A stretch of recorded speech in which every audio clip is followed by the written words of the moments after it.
One of the Americans not released today is teacher Marc Fogel, who was sentenced to 14 years in a Russian penal colony back in 2022. He was arrested in 2021 at a Moscow airport for carrying medically prescribed marijuana. Earlier this evening, before I spoke with the Deputy National Security Advisor, Marc Fogel's sister, Anne, joined us from her Montana home. Anne Fogel, thank you for being with us. Thank you for having me. It's really important that I tell Mark's story.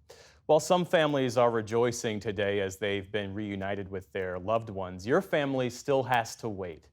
How are you doing? How are you holding up? It's been a heart-wrenching 36 hours. I spoke with Mark yesterday morning on the phone, and when I realized that he was still in Rybinsk and everyone else had been pulled out of their penal colonies, it was my heart really sank. But it's really hard to give up hope. And for the entire day, I roller coastered around thinking that, Rybinsk is about 4.5 hours from Moscow, and I thought that maybe they would be driving him down, it was just really hard to let it go. When you spoke with him, what did he say? What did he tell you? How is he doing? He was kind of in the dark. He knew that something was going on, and then he saw a little bit of news about Paul. They're constantly playing the television and news stations in the penal colony that he's in, and so he knew something was going on, but he doesn't speak Russian, so he wasn't exactly sure. And he called, and I didn't want to. I know this is crushing him. So I didn't want to tell him what I knew. But at that point in time, we were calling our senators and calling the ambassadors that we've been in touch with, and we were trying to get something activated for him. And so it was a crazy day of phones and messaging and emailing, and it's all for naught. The National Security Advisor, Jake Sullivan, said today that the administration is working to secure your brother's release from Russia. Have you heard anything from the administration? No, we've never heard from the administration. I did talk to my sister-in-law, and I did talk to Jake Sullivan about 2 years ago. But Mark has never been prioritized. He was convicted under the same code as Brittany Griner, but he was never designated as wrongfully detained. And we don't have the NBA behind us, and we don't have the Wall Street Journal behind us.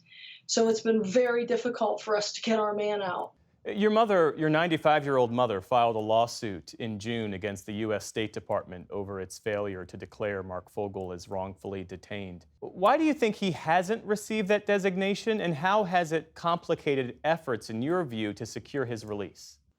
I don't think he's been designated because I don't think he's important enough. As I said, we just don't have the notoriety, the celebrity status, and believe me, the worst part of this process is being pitted against other Americans. I don't want that. No one wants that. Mark doesn't want that.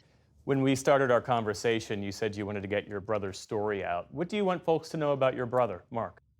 I want you to know that Mark has had an outsized impact on the world, essentially because he's taught internationally for so many years. He has thousands of students that he has taught, and he is, there's not a Hall of Fame for teaching, but he is the best of the best.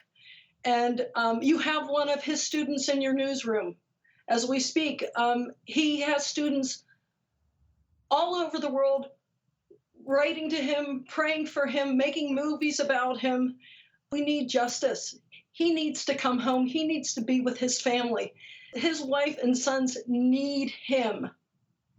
And this is absolutely unfair that they did not bring him home with the greatest historic prisoner swap since the World War. I wish I could be more steady, perhaps, in saying these things, but I feel very wronged for Mark. And he needs to come home, and the Biden administration has nothing to lose. They should have brought him home. Ann Fogel, our thoughts are with you, your family, and your brother, Mark. Thanks again for your time this evening. We appreciate it. Thanks for hearing me.